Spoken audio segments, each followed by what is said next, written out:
आपले स्वागत आहे। कथित ऑडिओ क्लिप माध्यमातून केंद्रीय राज्यमंत्री रक्षा खडसे व माजी खासदार डॉक्टर हिना गावित यांच्याबद्दल अपशब्द वापरणाऱ्या विजय चौधरीवर कठोर कारवाईसह अटकेची मागणी। गुजर समाजाचा जिल्हाधिकारी कार्यालयावर मूक मोर्चा।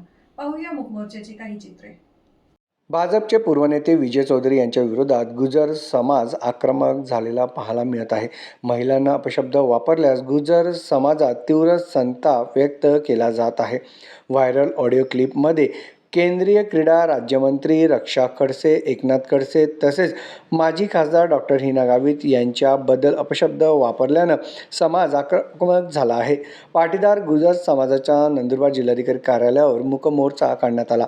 महाराष्ट्र, मध्य प्रदेश आणि गुजरात राज्यातील गुजर समाज बांधवांची मूक मोर्चाला उपस्थिती होती। महिलांना अपशब्द वापरणाऱ्या विजय चौधरीला अटक करण्याची मागणी या मोर्चाद्वारे करण्यात आली आहे। मूक मोर्चानंतर अप्पर जिल्हाधिकाऱ्यांना निवेदन देण्यात आलं आहे। विजय चौधरी यांच्यावर कठोर कारवाई न झाल्यास जन आंदोलन उभारण्याचा इशाराही देण्यात आला आहे। आज लेवा पाटीदार समाजाच्या वतीने मूक मोर्चा काढण्यात आला। त्या मूक मोर्चा शांततेत झाला। जिल्हाधिकारी महोदयांकडे SP मॅडम यांच्याकडे आपण निवेदन दिलं। निवेदन देत असताना आता जे काही आम्ही भौगोलिक बघितलं की मीडियाला SP मॅडमांनी स्वतः बाईट दिला की जे विजय चौधरींचे PA होते याने स्वतः कबूल केलं की विजय चौधरींच्या मोबाईलमधून मी पेन ड्राईव्हमध्ये ऑडिओ क्लिप घेतल्या। मग आता त्याच्यावर ऑलरेडी गुन्हे दाखल झालेले आहे। आजही आता आम्ही निवेदन दिले आहे, त्याची निष्पक्ष चौकशी होईल, त्यावरही गुन्हा दाखल होणार आहे।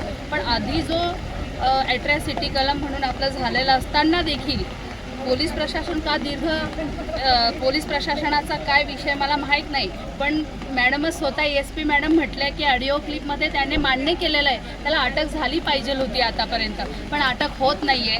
काय कारण असेल माहीत नाही, पण अटक करण्यात यावी। आता मगाशी प्रफुल्ल पटेल म्हटले की जर कायद्याने निष्पक्ष चौकशी झाली नाही तर आम्ही जन आंदोलन छेडू, आणि ही खरंच गोष्ट आहे की आता येणारे 9 ऑगस्ट आहे। 9 ऑगस्टचा शांततेत सर्व जिल्ह्यामध्ये हा आम्ही शांततेचा संदेश देत असतो। परंतु जन आंदोलन छेडत असताना कधी काल वोट लागलं, त्यामुळे प्रशासनाने लवकरात लवकर कारवाई करावी, म्हणजे जेणेकरून नंदुरबार जिल्हा हा शांततेत राहील। आणि दुसरी गोष्ट की ते म्हणतात की AI क्लिप आहे, पण AI क्लिपचा काय विषय आला? त्यांच्याच मुलाने मान्य केलं आहे FIR मध्ये की आमचा मोबाईल चोरीला गेला आहे, कोणीतरी PAने मोबाईल चोरी, त्यांनीच रायटिंगमध्ये दिलेलं आहे। आणि ते स्टेटमेंट सांगतात की AI आहे। कसं AI टेक्नॉलॉजी ही फॉरवर्ड झालेली आहे, परंतु 5000 ते 7000 क्लिपा AI करू शकत नाही। आणि वैयक्तिक एका विषय नाही आहे, तो पूर्ण महाराष्ट्रातल्या मिनिस्टर असतील, आमदार असतील आणि एक महिला विषय असतील बोलतात।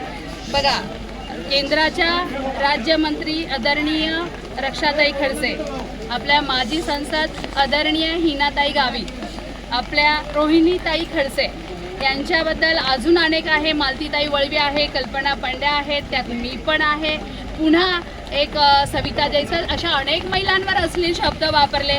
अरे आपल्या केंद्रस्थानी जे पंतप्रधान आदरणीय मोदी साहेब बसले ते सुद्धा केंद्रस्थानी महिलांना घेऊन सन्मानाने बोलतात, सन्मानाने त्यांना वागवतात। आणि आपली महाराष्ट्राची छत्रपती शाहू फुले आंबेडकरांचा महाराष्ट्र आहे, आपण त्या संस्काराने त्या संस्कृतीने चालत असतो। आणि अशात महिलांना अशा अश्लील भाषा वापरताय आणि त्यांना अटक होत नाही आहे। अटक लवकरात लवकर करण्यात यावी। ऑलरेडी गुन्हे दाखल आहे, नाही गेली तर 2 दिवसामध्ये आंदोलन छेडण्यात येणार आहे।